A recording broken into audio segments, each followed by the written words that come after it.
नहीं, एक ऐसे पति पत्नी के जोड़े की जो कि अपनी लाइफ को बहुत अच्छे से जी रहे थे, बट थोड़े समय बाद उनको ऐसा लगा कि भाई लाइफ में पैसा होना चाहिए, क्योंकि नॉर्मल लाइफ जी रहे थे, बट अचानक ही उनके मन में ये आई कि भाई पैसा होना चाहिए, क्योंकि वो अपने से ऊपर लोगों को देखकर उनके मन में ये आ गई थी कि भाई हम ऐसे नीचे क्यों हैं, हमें भी थोड़ा सा मतलब अपने पास धन दौलत होना चाहिए। इस तरह की उनके मन में जिज्ञासा आई और उसके लिए वो मेहनत भी करने लगे, बट ज़्यादा ऐसे कामयाब नहीं हो पा रहे थे अपने कार्य में।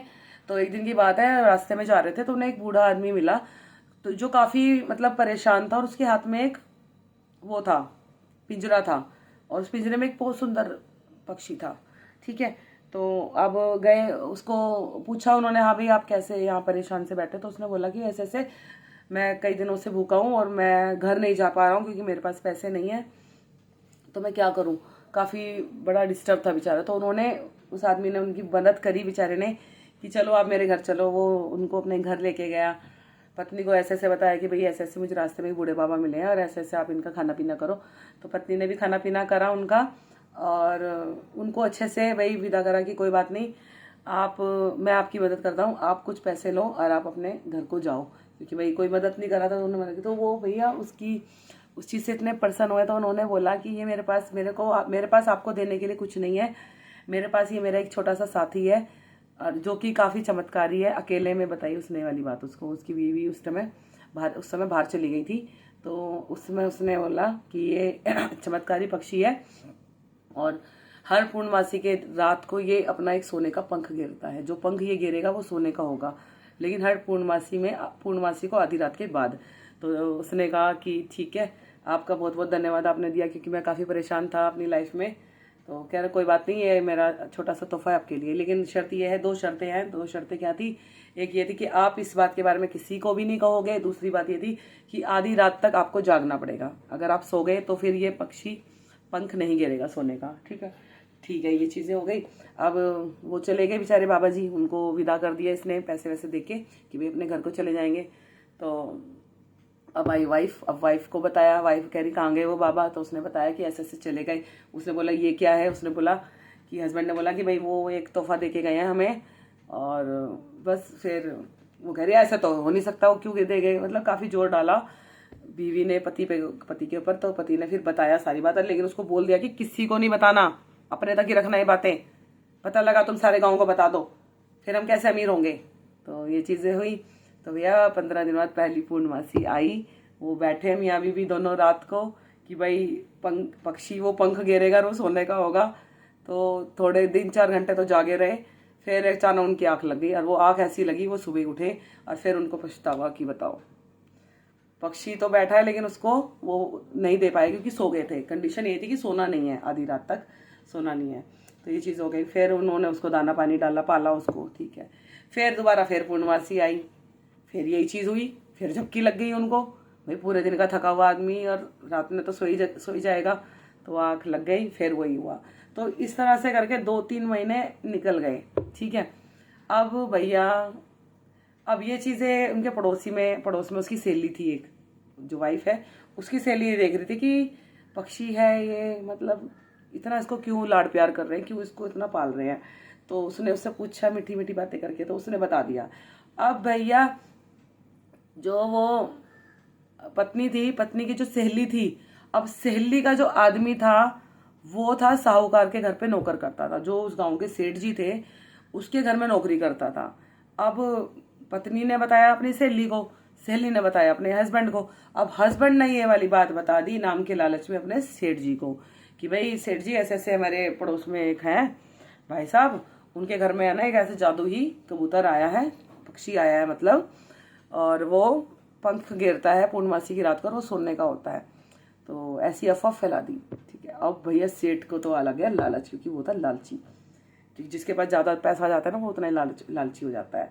तो अब उसने उसको भाई कुछ अच्छे से अमाउंट दे के बोला कि तू मेरे को वो पक्षी ला के दे, तेरा इनाम पक्का। अब भैया वो तो चोरी चारी करके ले आया, और अब ये सेठ के पास आ गया था वो पक्षी। ठीक है, अब वो आदमी हस्बैंड वाइफ थे, अब वो हो गए परेशान कि भाई हमारा कहाँ गया, तो हमारा पक्षी कहाँ गया, हमारा पक्षी कहाँ गया।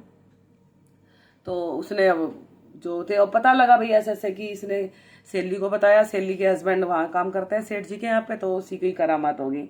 तो उसने अपनी वाइफ को भी डांटा कि तुम्हारे पेट में बात नहीं पच सकती, तुमने एक बात नहीं छुपा सकी तुम, और तुमने उसको बता दिया, देखो अब हमारा अमीर होने का रास्ता भी निकल गया, चला गया। तो इस तरह से चीज़ें, फिर वो जो बेचारा आदमी था तोते का मालिक, अब वो गया किसी कोतवाल के पास, तो उसने उसको बताया भाई ऐसे ऐसे बात है। तो कोतवाल थोड़ा अच्छा था, ईमानदार था, तो उसने बोला ठीक है कोई नहीं, मैं करता हूँ तुम्हारी मदद। वो सेठ जी के पास गया, सेठ जी से बोला हाँ भैया आपने किसी का तो पक्षी लिया है पिंजरे में? तो कहता नहीं नहीं नहीं नहीं नहीं नहीं। मैंने कहा ऐसा कैसे नहीं नहीं नहीं? फिर वो जो सेल्ली का जो हस्बैंड था उसको पकड़ा, फिर उसने बताया हाँ जी मैंने चोरी करके इन्हीं को दिया है। तो फिर अब वो दोनों की साठगांठ हो गई, कोतवाल की और उसकी, सेठ जी की। कि फिर सेठ जी कोतवाल ने बोला ऐसा करो, तुम्हें रखना है ना रख लो, तो उसको पैसा दे दो, ठीक है, वो शांत हो जाएगा, उसने वो काफ़ी परेशान हो रहा है। तो ऐसा ही हुआ, कोतवाल के वजह से बहुत मोटी रकम दी उसने, सेठ जी ने बहुत मोटी रकम दी उस आदमी हस्बैंड वाइफ को, कि वो हस्बैंड वाइफ से सौदा कर लिया उसने उस पिंजरे का, उस पक्षी का। तो वो भी मान गया कि ठीक है, 3-4 महीने से हम मेहनत कर रहे हैं, रात को उठते हैं जागते हैं, फिर अचानक झपकी लग जाती है, चलो इतना पैसा आ रहा है वो भी बहुत सही है। तो उसे बहुत अच्छी अमाउंट मिली, उसने रख ली और उसको वो पिंजरा दे दिया। अब क्या हुआ, अब बात ऐसी आई कि अब भैया सेठ की बारी, अब आया पूर्णमासी का दिन, और सेठ जी बैठे इंतजार में कि भैया राधी रात होए और पक्षी सोने का पंख गिरे। अब कितनी देर जागा सेठ जी की भी आंख लग गई, अब रात की आंख लगी, वो सुबह उठे और फिर क्या, ओहो आज का पूर्णमासी का दिन गया। फिर उनके साथ भी यही चीज़ें चलती रही 2-3 महीने तक, फिर वो परेशान हो गए। और दूसरी तरफ जो बूढ़े बाबा थे, वो जो हस्बैंड वाइफ थे, उनके पास वो बूढ़े बाबा आए मिलने के लिए। तो आए तो कह रहे हाँ जी, वो बहुत अच्छे हाल में आए थे इस बार, पहले तो बहुत बेकार हाल था उनका, बट इस बार आए तो बहुत अच्छी वेशभूषा में आए, और बोला कि हाँ भाई और कैसे हो? उन्होंने कहा हाँ जी बढ़िया। और उन्होंने कहा आपके वो पक्षी ने तो पंख ही नहीं दिया, और पंख भी क्या देता, हम तो रात को मतलब जागते फिर अचानक झपकी लग जाती। तो उन्होंने बोला अरे मूर्ख मूर्ख व्यक्ति, मूर्ख इंसान, ऐसा कोई पक्षी होता है जो सोने का पंख गिरेगा? ये मेरी बनाई हुई योजना थी कि तुम्हें धन मिल जाए, और मुझे पता है तुम्हें धन मिला है, और अब तुम अपना उस धन से अपना कोई अच्छा काम शुरू करो जिससे कि तुम्हारा जीवन अच्छा हो। जी आपने ऐसा क्यों करा?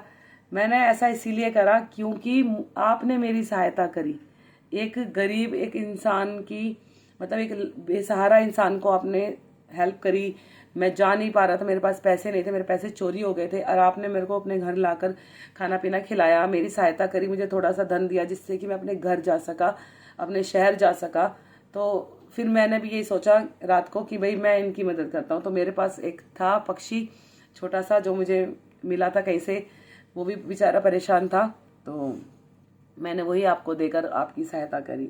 तो दोनों ने एक दूसरे को गले लगाया और खूब खुश हुए। और सेठ जी की तरफ से तो बस यही है, लालच बहुत बुरी बला है, उनको और की लालसा थी, उस चक्कर में उन्होंने अच्छा खासा अमाउंट उसको दिया, और बस कहानी खत्म। Thank you so much, keep watching my thoughts and my videos and my specially my stories. जय श्री राम।